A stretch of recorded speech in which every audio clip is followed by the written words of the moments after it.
안녕하세요. 스위스월 팟캐스트 강성입니다. 지금 이제 저희가 NBA 시즌 초반인데 제가 NBA 경기 리뷰를 한 경기씩 얘기를 하다 보니까 제가 커버하지 않는 팀도 있고 팀들마다 상황이 계속 바뀌고 재밌는 일이 많이 일어나는데 그 팀의 경기를 커버하지 않는 이상 얘기를 할 일이 없어가지고 NBA 시즌 중간 점검을 하면서 여러 팀을 얘기하면 어떨까 해서 컨텐츠를 한번 준비해봤습니다. 오늘은 시즌 초반에 하는 중간 점검 얘기를 한번 해볼까 하고요. 제가 10가지 주제에 대해서 준비 중인데 일단은 오늘 두 가지만 먼저 할게요. 이거를 다 하려다 보니까 시간이 엄청 오래 걸릴 것 같아서 또 그 사이에 또 상황이 바뀌니까 일단 이거 두 가지만 먼저 얘기하고 나머지는 다음에 또 시간 될 때 얘기해 보도록 하겠습니다. 먼저 첫 번째는요. 레이커스입니다. 레이커스가 이번 시즌에 꽤 좋은 스타트를 보이고 있죠. 3승 0패로 시즌을 시작하면서 이렇게 좋은 스타트를 보인 게 레이커스가 14년 만에 처음이라고 합니다. 지금은 현재 9승 4패고 특히 오펜시브 레이팅이 117.72로 5위거든요. 탑5 안에 든 오펜스고 일단 지금 레이커스가 어느 정도 하고 있는 건가 시즌 초반 어떻게 평가를 하나 이런 얘기를 좀 해볼게요. 우선은 일단은 뭐 당연히 아주 좋은 출발이고요. 아주 터프했던 초반 극초반 시즌 스케줄에 비교해서는 굉장히 좋은 성적을 거두고 있고 지금 이 피 튀기는 서부에서 4위거든요. 아주 좋습니다. 아주 좋은 스타트고 무엇이 레이커스를 올 시즌 이렇게 다르게 만들었는가? 뭐가 좋길래 레이커스가 좋은 시즌을 보내고 있나 얘기를 하면은 우선은 저는 저번에도 얘기했듯이 JJ 레딕 칭찬을 안 할 수가 없습니다. 지난 시즌과 같은 로스터로 완전히 다른 모습의 레이커스를 보여주고 있어요. 우선 가장 큰 변화는 레이커스가 올 시즌 가장 많은 세트 오펜스를 쓰는 팀 중 하나가 되었습니다. 프리 플로우로 농구를 한다고 하잖아요. 그래서 자유롭게 농구를 하는데 그게 아니라 약속된 세트를 공격에서 좀 더 많이 하고 있는데 이거를 알고 보시면 굉장히 재밌습니다. 이 세트 오펜스의 효과 중 하나가 약속된 무브를 하기 때문에 선수들이 자신이 뭘 해야 되고 어떤 상황에서 공을 받고 어디로 움직여야 될지를 알고 공격을 하기 때문에 안정감이 더해진다는 거죠. 거기다가 지금 제제 레디 감독이 하는 세트 오펜스를 보면은 한 번의 액션으로 단순히 끝나는 게 아니라 이 액션이 실패되면 그 다음에 이제 다른 액션으로 또 플로우로 이어지고 그 액션이 또 잘 안 되면 그 다음 액션으로 이어지고 약간 이런 식으로 굉장히 한 액션에도 여러 가지 플로우가 그 한 액션에도 또 여러 가지 리드가 있어요. 그래서 공격이 더 유기적으로 되면서 더 무서워지는 거죠. 앤서니 데이비스가 아예 이 말을 인터뷰에서 한 적이 있어요. 올해 오펜스에서 우리가 많은 플로어를 리딩, 그러니까 플로어를 읽는 방법을 가지고 있고 모두가 플로어에서 뭘 해야 될지를 안다라고 얘기했거든요. 그래서 이게 어떤 건지 제가 하나만 짧게 설명드리고 넘어갈게요. 최근에 레이커스 홈에서 멤피스와의 경기에서 보여준 첫 포지션인데 보통 첫 공격은 경기 시작 전에 감독이 작전을 그려요. 그리고 그걸 하는 경우가 많은데 한 번의 오펜스에서 얼마나 많은 액션이 조합된 하나의 액션을 하는지를 보세요. 우선 오스틴 리브스와 앤서니 데이비스 그리고 캠 레디시 그리고 다시 오스틴 리브스로 공이 도는 위브 액션을 하는데 올 시즌 레이커스 오펜스에서 위브 액션이 굉장히 많아졌습니다. 이거는 일종의 오펜스를 세팅하는 작업이거든요. 그래서 이 위브 액션을 통해서 공격 초반에 셋업을 하고요. 그 다음에 르브론한테 엘보 패스가 들어가고 르브론이 그 공을 잡고 AD한테 스킵 패스를 해줍니다. 그리고 이제 AD가 공을 받을 때 보이는 플로우의 리드를 보세요. 여기서 캠 레디시한테 핸드오프를 줄 수 있고요. 여기서 만약에 핸드오프를 줬으면은 이게 유콘 스킵 액션이라고 불리는 액션인데 그런데 여기서 AD는 핸드오프를 주지 않고 이게 다시 바로 줌이라는 액션으로 이어집니다. 오스틴 리브스가 오프볼 스크린을 걸어주고 르브론이 여기에 달려오면서 AD의 패스를 받고 AD와 르브론이 동시에 둘 다 골밑으로 달려 들어가는데 여기서 르브론이 공을 잡을 때 두 개의 또 플로어 리드를 보세요. AD한테 라패스를 해서 덩크를 해도 되고 그 다음에 코너로 스킵 패스를 해서 3점을 넣어도 되고 아니면 뭐 윙에 있는 오스틴 리브스한테 빼줘도 되죠. 그래서 여기서는 르브론의 선택인데 르브론이 코너에 루이 하치무라에게 패스를 해주고 이게 3점을 넣습니다. 지금 제가 보여드린 건 이 한 번의 공격이지만 레이커스가 경기 중에 이런 액션을 굉장히 많이 하고요. 이 포지션에서도 보시다시피 공격이 굉장히 조직적으로 전개가 되고 이 액션 끝나고 다음 어떤 액션을 넘어가야 될지 선수들이 다 알고 이 액션에서 내가 어떤 무브를 해야 될지 다 알고 움직이죠. 거기다가 이런 액션을 할 때마다 여러 가지 방법의 리드가 있는데 이런 리드 중 어떤 게 최고의 선택일까를 결정하는 게 디시전 메이킹을 하는데 이 디시전 메이킹을 하는 사람이 리그 최고의 플레이어 중 하나인 르브론 제임스입니다. 그래서 이런 공격을 하고 있기 때문에 레이커스가 현재 지금 굉장히 무서운 오펜스 팀이 되고 있고 아까 말씀드린 대로 오펜시브 레이팅이 전체 5위입니다. 그리고 요거는 재미삼아 말씀드리면 르브론 제임스와 JJ 레딕이 마인드 게임 팟캐스트에서 얘기했던 액션들이 레이커스 경기에서 굉장히 많이 쓰이거든요. 그래서 그 중에서 제가 두 개 액션은 일단 팟캐스트에서 한 얘기를 번역해서 보여드리고 그 다음에는 경기 장면으로 보여드릴게요. 여기서 보여드릴 액션 두 개는 하나는 핀란드 액션이고 하나는 빅토리라는 액션입니다. 참고로 레이커스는 현재 리그에서 이 핀란드 액션을 가장 많이 사용한 팀이고 지금까지 7번을 썼어요. 주로 달튼 크넥트의 슈팅을 만들어주기 위해서 이런 액션을 쓰고 있거든요. 그래서 요거는 보여드리겠습니다. I think this is called Finland. Okay. Because why? Maybe because of maybe because of marketing. I don't know. But in my edit, it was called Finland, and I was like, It has to only be because of marketing. That's it. I didn't call it Finland. Oh man, this is BG. Yep. We're gonna say this is Matt Barnes or Luke Mbamute. Yep. This is DJ. Yep. This is CP. So again, it's the same thing. It's a double drag. Yep. Right. But as that double drag happens, Yep. You send the flare. I send a rip the screen for the lob. for BG, and then DJ turns around, cleans me up. Yep. Yep. Right. We So, got a lot of action out of that. He underwent chemo, spent 30 days in the hospital. The leukemia cells successfully eliminated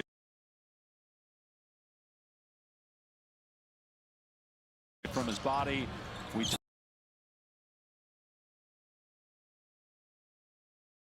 talked with the officials before the game. They said Scott is in really good spirits and hopes to be back.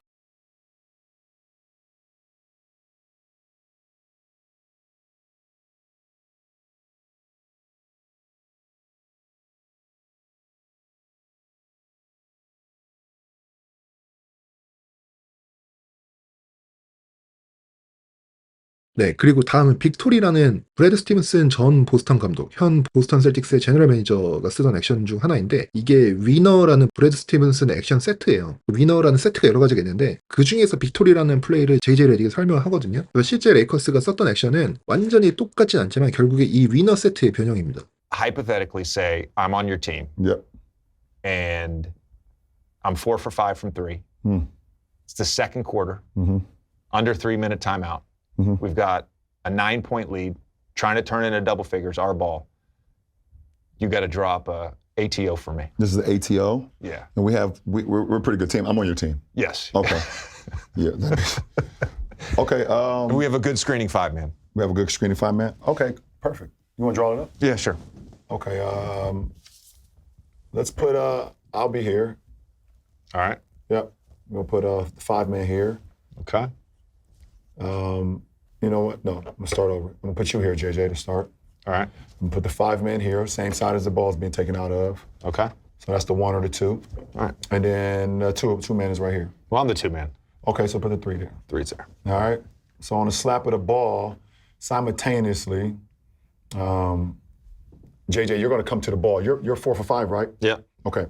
So X5 or the 5-man is going to screen you, bring you to the ball. Okay. At the same time, the 3-man is going to set a cross screen for me, go underneath. Okay. All right. As soon as that happened, the 1 is going to throw it over the top to me. I have to catch it over the top. And as soon as I catch it over the top, because your man is so afraid of you coming towards the ball, what is the first thing a defender does when a ball Turns his head. turns his freaking head?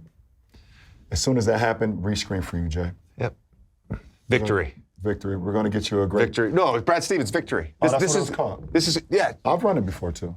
Who'd you run it with? Do you remember who the shooter was? I ran it for, Danny Green before. Yes. Yes. Because Kerr ran it for Clay for a game winner. I can't remember if it Yeah. was last year or this year. Yeah. I like that one. This is a great one. You want somebody else taking that 3.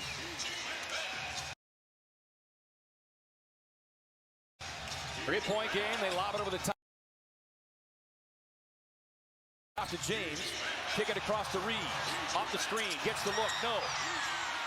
Run. 그래서 제가 레이커스 경기를 리뷰하게 되면 JJ 레딕이 쓰고 있는 액션들을 나중에 좀 더 설명할 수 있도록 해볼게요. 이제 여기에 레이커스의 활약을 얘기하려면 현재 르브론과 AD에 대해서 얘기를 해야겠죠. 르브론이 현재 이번 시즌 포인트 가드로 본격적으로 활약하기 시작하면서 4연속 트리플 더블을 기록하고 얼마 전에 뉴올리언스 경기에서도 오랜만에 이 사일런서 셀레브레이션도 했죠. 르브론 제임스가 현재 평균 득점 23.3점, 야투율 51.4%, 3점 43.1%, 8.6 리바운드, 9.2 어시스트. 그러니까 거의 트리플 더블에 가까운 활약을 평균적으로 하면서 3점은 43%가 넘게 쏘고 있는 거거든요. 슈팅 퍼센트가 62%입니다. 경기당 3번 이상의 아이솔레이션 포지션을 가져가면서 포지션당 1.08점의 득점 기대값을 내고 있고 경기당 3.8회의 픽앤롤 볼핸들러로 이용되고 있으면서 이 픽앤롤당 득점이 1.12점입니다. 스팟업 상황에서는 1.21점의 득점 기대값을 보이고 있고요. 캐치앤슛 상황에서는 3점이 45.5%입니다. 굉장히 좋은 슈팅과 플레이메이킹 그리고 아이솔레이션, 득점 모든 스탯에서 굉장히 좋은 모습을 보여주고 있는 르브론이죠. 이게 나이가 40이 된 선수가 이게 맞나요? 진짜 굉장히 놀라운 활약입니다. 여기에 앤서니 데이비스의 활약도 어마어마하죠. 앤서니 데이비스 현재 평균 득점 31.1점, 야투 56.1%, 경기당 3점을 2.3개씩 쏘면서 3점 성공률이 42.9%입니다. 리바운드 12.2개, 블락 2개, 스틸 1.3개. 완전히 MVP급 활약을 보여주고 있고 지금 앤서니 데이비스가 스코어링이 2위거든요. 야니스 안테토쿤포에 이어서 2위인데 저는 개인적으로 요키치라는 이 미친 선수가 없었으면 이 제너레이셔널한 선수가 없었으면 이번 시즌 현재까지는 MVP는 앤서니 데이비스라고 봅니다. 레이커스의 JJ 레딕이 시즌 초부터 얘기했던 대로 더 많은 액션, 더 많은 공격에 앤서니 데이비스를 참여시키고 있고 공격에 허브로 쓰고 있고 이런 접근이 굉장히 효과적으로 나타나고 있는 것 같습니다. 재미있는 스탯을 말씀드리냐면 AD의 UCG %인데요. UCG %가 뭐 간략하게 설명하면 한 선수가 팀의 오펜스에서 얼마나 많이 사용되고 있나를 나타내는 지표로 슈팅 횟수, 턴오버 횟수, 그리고 파울을 당해서 자유투 라인으로 가는 횟수를 이거를 공식을 통해서 계산해서 UCG %가 높으면 이 선수가 오펜스에서 많이 사용이 되고 있다, 많이 관여를 하고 있다라고 보시면 되는데 AD의 UCG %가 31.9%로 굉장히 높고요. 레이커스 유니폼을 입은 이후로는 최고로 높은 수치입니다. 반면에 르브론 제임스는요 27.4%로 르브론의 커리어 사상 가장 낮은 UCG %를 보여주고 있거든요. 그러니까 JJ 레딕이 AD 중심 오펜스를, 그것도 세트 오펜스를 많이 사용하고 그러면서 AD의 적극적인 공격을 만들어주고 그러면서 현재 AD 커리어 최고의 시즌을 만들어주고 있는 거거든요. 그래서 저는 지금 이런 것들이 레이커스의 오펜시브 레이팅 5위라는 무서운 성적을 보여주고 있다고 생각을 해요. 자, 그러면은 레이커스의 문제가 있다면 뭐가 있을까요? 오펜시브 레이팅이 5위인데 레이커스의 넷 레이팅이 리그 전체 13위입니다. 겨우 플러스 0.7인데 왜 리그 탑 5 안에 드는 엘리트 오펜스 팀이 겨우 플러스 마진을 겨우겨우 내고 있을까요? 당연히 수비가 너무 안 좋기 때문이죠. 현재 디펜시브 레이팅이 116.9점으로 24위고요. 뒤에서 7번째라는 거예요. 포틀랜드, 샬럿, 인디애나, 애틀랜타 이런 팀들보다 안 좋은 디펜시브 레이팅이에요. 왜 레이커스가 수비가 안 좋을까를 좀 더 자세히 뜯어보면요. 레이커스의 합코트 디펜스는 준수합니다. 클리닝 더 글래스에 따르면요. 100포지션당 96.1점을 실점한 합코트 디펜스고요. 리그 전체 13위의 중위권 팀이에요. 그런데 이 팀이 디펜시브 레이팅이 리그 하위권으로 떨어지는 거는 트랜지션에서 완전히 그냥 박살이 나고 있기 때문인데 트랜지션 디펜스는 리그 최하위 30위고요. 오펜스 5위, 하프코트 디펜스 13위. 그러면 애지간히 트랜지션 디펜스가 중간만 가도 넷 레이팅이 제 생각엔 탑 10 안에 들어갈 수 있거든요. 그런데 진짜 트랜지션 게임에서 처참하게 박살이 나고 있는 레이커스입니다. 이유는 이게 레이커스 로스터의 약점과 직결이 돼 있어요. 제가 요즘 골든스테이트 경기 리뷰하면서 얘기 많이 했고 지난 시즌에도 저는 레이커스 경기를 리뷰하면서 굉장히 많이 얘기했던 건데 NBA가 게임이 완전히 진화하고 있죠. 프리미터에서 스킬이 너무 좋은 선수들이 너무 많고 모든 팀들이 스페이싱을 중요하게 생각하면서 3점이 되는 선수들이 많고 이런 선수들이 항상 플로어에 있고 그래서 스크린 내비게이션 하면서 스크린을 타고 핸들러를 뒤따라가고 뒤에서 백프레셔를 가해주고 상대가 공을 패스하면서 슈팅을 하려고 할 때 이때 클로즈아웃을 나가야 되는 거리가 이제는 2점이 아니라 3점이기 때문에 클로즈아웃의 거리가 길어지고 그래서 그 어느 때보다도 스피드와 운동 능력이 되는 좋은 윙 자원에 대한 니즈가 크고 이런 선수들이 많은 팀이 수비를 잘한다라고 얘기했는데 레이커스는 프론트 코트는 뭐 AD라는 어마무시한 디펜시브 앵커가 있고 거기에 르브론과 루이 하치무라가 있어서 프론트 코트가 커요. 피지컬이 좋아요. 그런데 이제 백코트를 보시면은 오스틴 리브스와 디안젤로 러셀이 있죠. 둘 다 이제 여러 가지를 공격에서 많이 할 수 있는 선수고 스킬이 둘 다 좋은 선수인데 둘 다 운동 능력이 있거나 프리미터에서 완전히 상대를 락다운 시킬 수 있는 디펜더가 아니에요.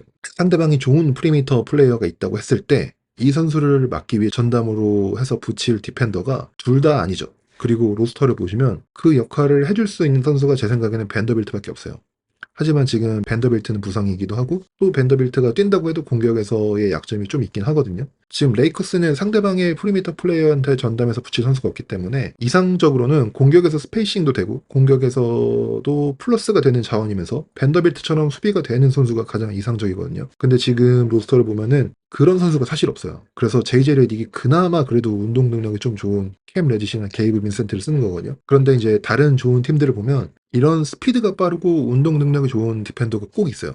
뭐 골든스테이트를 보면 앤드루 위긴스 있고 그 다음에 골든스테이트는 그런 선수들이 끊임없이 나오죠. 뭐 게리 페이튼 2, 모세스 무디, 뭐 린디 워터스 뭐 계속 나오고 미네소타는 제이든 맥다니엘스, 니킬 알렉산더 워커, 앤서니 에드워즈가 있고 올랜도는 뭐 제일런 석스, 앤서니 블랙 뭐 이런 선수들이 있고 보스턴은 2명의 올 디펜시브 세컨팀 가드 주로 할러데이와 데릭 화이트 여기에 뭐 제일런 브라운, 제이슨 테이텀도 다 가능하고 PC는 뭐 넘치죠. 이런 선수들이 7, 8명 있죠. 그리고 이런 팀들이 현재 다 강팀들이고요. 그러니까 이런 식으로 프리미터에서 운동 능력과 스피드를 제공할 수 있는 선수들이 있어야 되고 이런 선수들이 많은 팀이 현재 디펜시브 레이팅이 높은데 레이커스 로스터의 가장 큰 약점은 이런 선수가 밴더빌트 말고는 없다는 거예요. 밴더빌트도 거기다 부상이죠. 그래서 레이커스를 만나는 팀들은 레이커스의 약점을 알죠. 게임의 스피드를 올리고 플로어를 빠르게 트랜지션으로 왔다 갔다 하면서 스피드로 압도하면 레이커스를 이길 수 있다. 현재 레이커스가 4패를 했는데 레이커스가 진 팀들을 한번 보세요. 피닉스한테 한번 졌는데 피닉스는 뭐 케빈 듀란트의 캐리가 있으니까 뭐 넘어가더라도 그 뒤에 클리브랜드 제가 따로 에피소드를 만들면서까지 설명한 리그 최고의 트랜지션 팀 중 하나고 뭐 갈랜드, 도노반 미첼, 에반 모블리가 진짜 빠른 스피드와 운동 능력을 앞세워서 트랜지션을 한 팀이죠.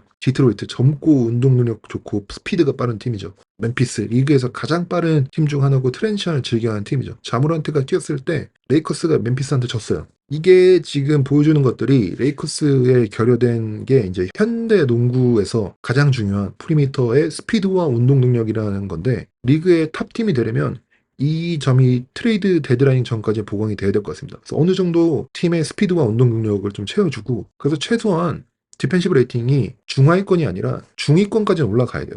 그래야 레이커스가 저는 컨텐더로서 가능성이 있다고 생각하고 그래도 어쨌든 지금 레이커스가 저는 진짜 좋은 위치에 있다고 생각합니다. 우선은 제가 전에 골든스테이트한테는 세컨 스타가 필요하다고 했는데 골든스테이트가 필요한 거는 롤 플레이어가 필요 없어요. 롤 플레이어는 너무 많아요. 골든스테이트는 스타 플레이어가 필요한 거거든요. 그런데 레이커스는 스타 플레이어는 필요 없어요.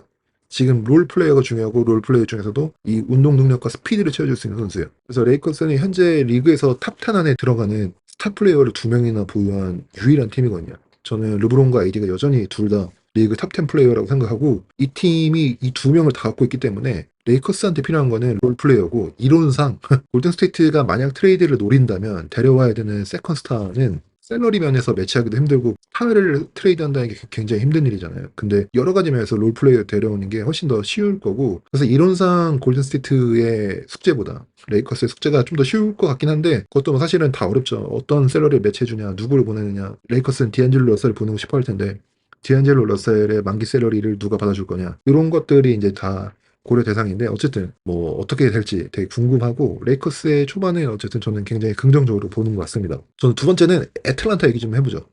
애틀란타가 이번 시즌 들어오면서 제가 관심이 있던 팀이에요.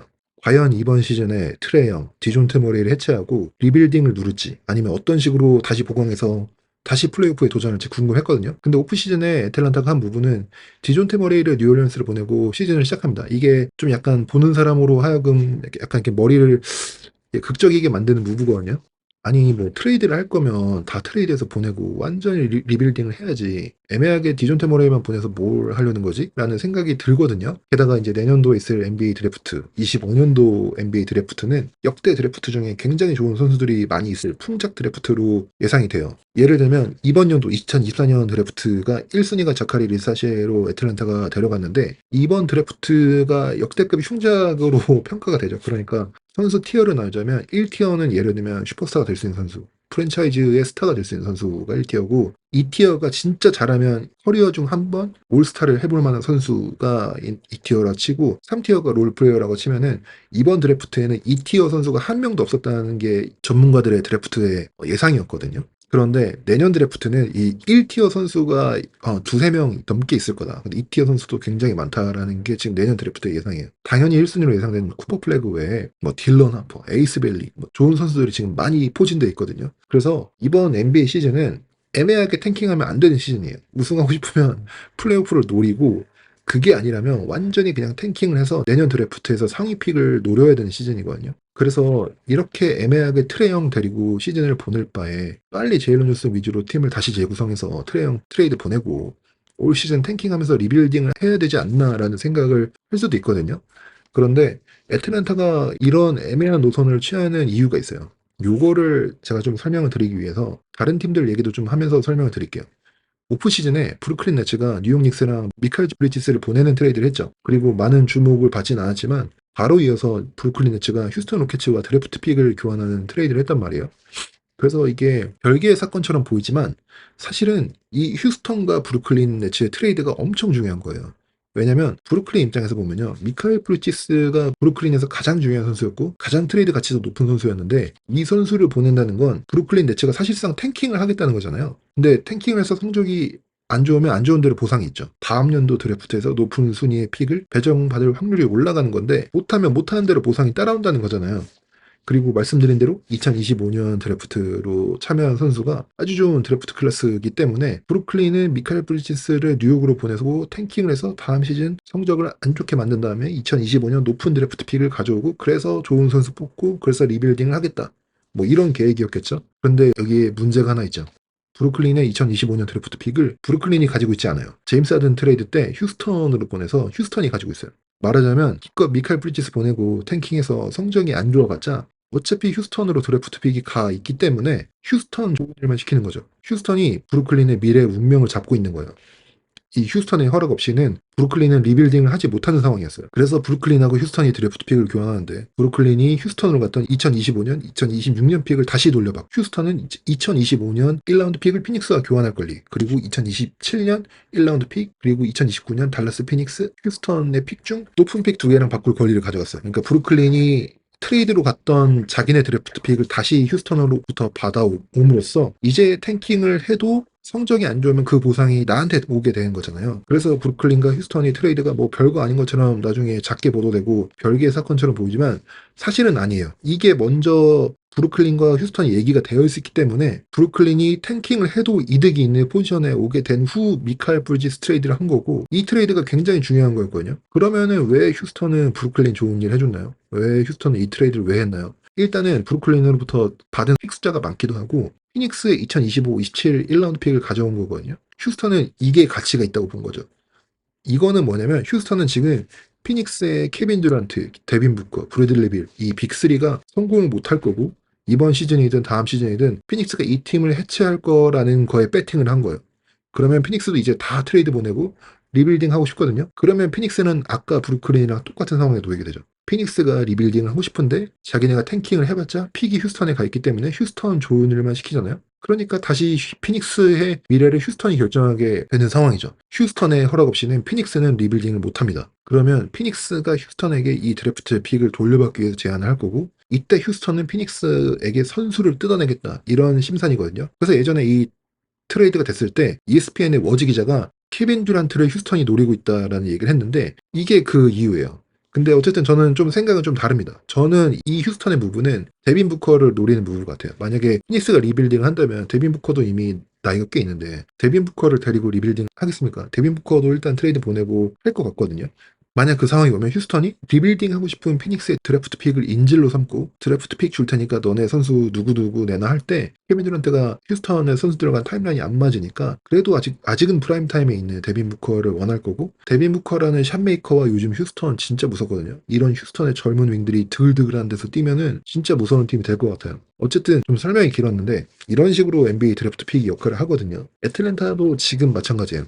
디존테 머레이를 샌안토니오에서 데려올 때 샌안토니오로 2025년 1라운드, 2026년 1라운드 스왑, 2027년 1라운드 픽을 보냈기 때문에 지금 애틀랜타는 샌안토니오의 허락 없이는 리빌드를 못해요. 애틀랜타가 성적이 나빠봤자 샌안토니오 좋은 일만 시키는 건데요. 샌안토니오가 지금 애틀랜타의 미래를 쥐고 있고 애틀랜타가 스스로 자신의 미래를 결정하지 못하다 보니까 지금 굉장히 애매한 스탠스로 시즌을 시작했습니다. 그래서 애틀랜타가 샌안토니오한테 뭔가 샌안토니오 혹할 만한 걸 주면서 드래프트 픽을 받아올 수 있다면 제 생각엔 애틀랜타는 리빌딩을 할 것 같은데 지금 샌안토니오가 애틀랜타로부터 원하는 게 없는 것 같아요. 샌안토니오는 또 내년 드래프트에서 좋은 픽을 노릴 수 있는 위치에 있고요. 일단은 애틀랜타의 지금 이번 시즌을 대하는 스탠스는 뭐예요? 다시 한번 트레 형 중심으로 하면서 이번 시즌 1순위 드래프트 픽으로 뽑힌 자카리 리자시에도 있으니까 한번 우리가 어디까지 올라가는지 해보자가 어쩔 수 없이 이번 시즌의 스탠스일 거란 말이에요.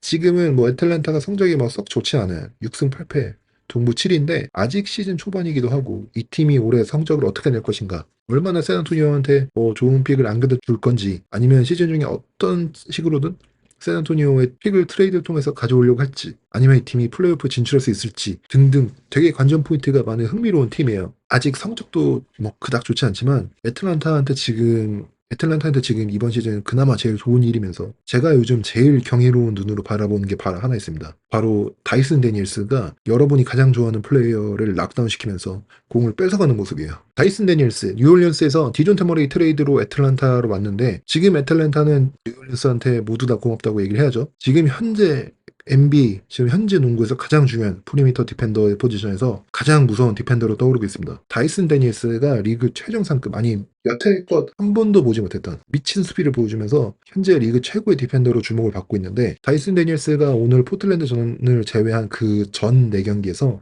모두 한 경기에 6개 넘는 스틸을 기록을 했고 이 구간에서 평균 22득점을 하고 있습니다. 또 오늘 포틀랜드전 포함 최근 5경기에서 스틸을 총 29개를 했는데요. 이 5경기에서 올 시즌 통틀어서 NBA에서 27개 이상의 스틸을 기록한 선수가 아무도 없습니다. 그리고 이번 시즌 오직 8명의 선수만 22개 이상의 스틸을 기록했는데 다이슨 데니엘스는 패싱 레인을 자른 스틸로만 22개를 기록하고 있습니다. 또 다이슨 데니엘스가 현재 경기당 평균 스틸 3.8개를 기록하고 있고요. NBA 역사상 가장 높은 수치입니다. 그리고 디플렉션이라고 하죠. 수비를 하면서 손에 공이 맞아서 상대의 공격을 방해한 디플렉션 횟수가 다이슨 데니엘스가 83회로 압도적으로 1위고요. 2위인 디에런 팍스가 52회예요.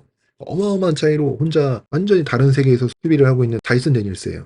그리고 애틀랜타 호크스는요, 다이슨 데니엘스가 플로어에 있을 때 상대팀의 득점이 100포지션당 9.1점이 낮아집니다. 이런 수치의 수비는 여지껏 본 적이 없는 수비고요.